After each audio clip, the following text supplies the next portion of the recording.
this. This is General Stilwell presenting the Distinguished Service Cross to J. Masuda. Her brother, Kazuo Masuda, was a member of the 442nd. He died in action and received the Distinguished Service Cross for his valor. When his body was returned to his hometown of Santa Ana after the war, community sentiment was against his burial in the local cemetery because he was of Japanese ancestry.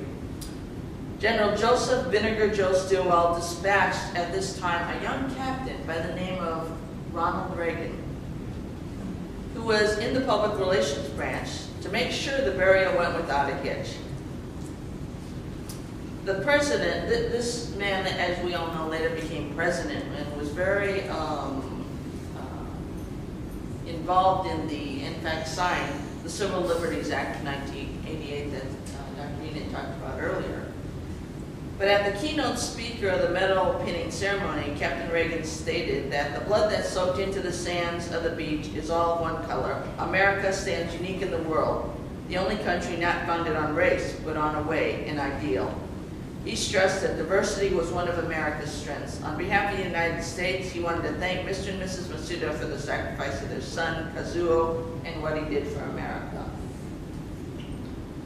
And the fact that Ronald Reagan was there was actually very important, as I stated earlier, because he did have to sign the Civil Liberties Act in order for it to become law. And he recalled that he had been sent to this ceremony.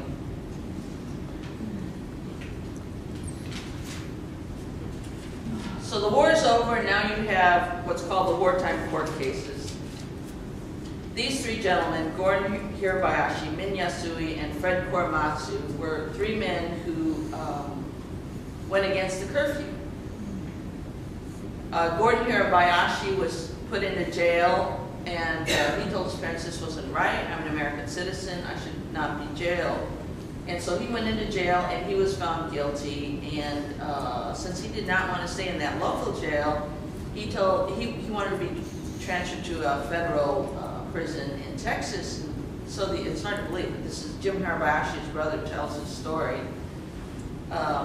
So they said, well, Gordon, we don't have the funds to send you to this prison in Texas, but if you can find your own way there, you're welcome to go. So they let him go. He hitchhiked his way to Texas, stopping off at the internment center where his parents were being held to visit with them. That's how Jim knows his story. He gets to the federal penitentiary in Texas, and he goes in there, and he said, I'm reporting as ordered. I'm Gordon Hirabayashi, I'm supposed to be held here, and the prison authorities look at, we don't have any paperwork on you. Go away, come back in a couple days, and we'll see if the paperwork arrives. So he went to the movies, and he did other things, and he comes back to the prison, and finally his paperwork had arrived, and so they let him into the prison. Min Yasui, on the other hand, was an attorney at the time World War II happened, and so he was wandering the streets. He's an attorney. He knows this is right, not right. It's not constitutional. So he wanders the streets trying to get picked up by the authorities. Well, the police would not pick him up. He finally goes up to the policeman and says, "You have to arrest me. I'm breaking the curfew." The guy says, "Go home. You're going to get in trouble. You know there's a curfew."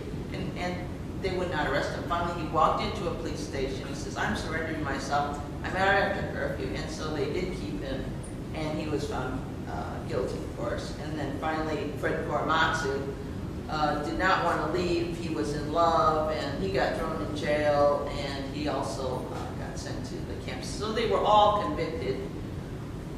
So many years later, this is in the 80s, they filed what's called a writ of quorum nobis. And that's one of the ancient law writs that comes from England that our country has adopted.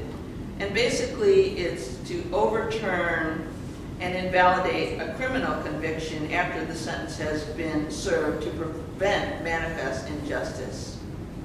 It's a common law writ. This team was headed up by Peter Irons, who you see all the way over, I'm not going to try to use this, Adele Minami and Tamaki, and a whole team of other young sanseis. So let me see if this will work.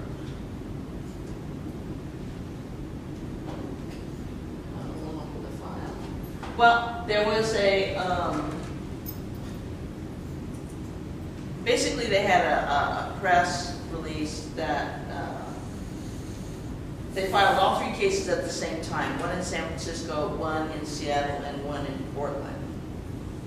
Because Peter Irons had found documents basically that said, I talked to you earlier about General DeWitt saying that there wasn't enough time to determine the loyal from the disloyal, or that you can't tell a loyal Jap from a disloyal Jap. And Peter Irons, when he was doing some research, because he was a professor, had gone to the archives, and he was looking for some information. Well, he ran into another lady who was doing some research for the congressional hearings, the Commission on Wartime Relocation and Internment. And so they got together and they went to the archives, and she had found this little note in the paperwork she had found saying, well, there's these old files. And so they went to the archives to pull the files, and it just so happened that that day there was a temporary guy, the regular guy was sick, so they gave him the slip and they wanted to check out these files. Well, they brought these boxes out, and he could tell they were the original boxes because he still had the old twine wrapped around, they were all dusty. And he opens the box, and the first document he finds on there is this document that was written by the lieutenant of the attorneys at the time who worked for the Army to justify the internment and the war exclusion order. And on the very top was this one that says, please destroy all copies of this. But they kept one copy because it's the U.S. Army. Please, and in that they basically said you can't tell a loyal Japanese from a disloyal Japanese, and there were other papers in there that basically, so you could tell the internment was based on race, it had nothing to do with loyal and disloyal Americans.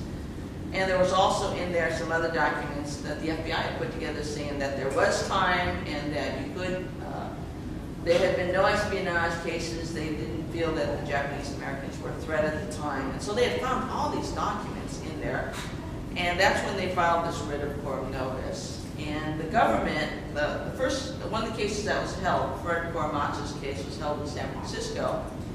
And in his case, he basically, the U.S. government did not want these documents to come out and be made public because it really shows malfeasance on the part of the U.S. government. So they said, no, we acknowledge that we did wrong, and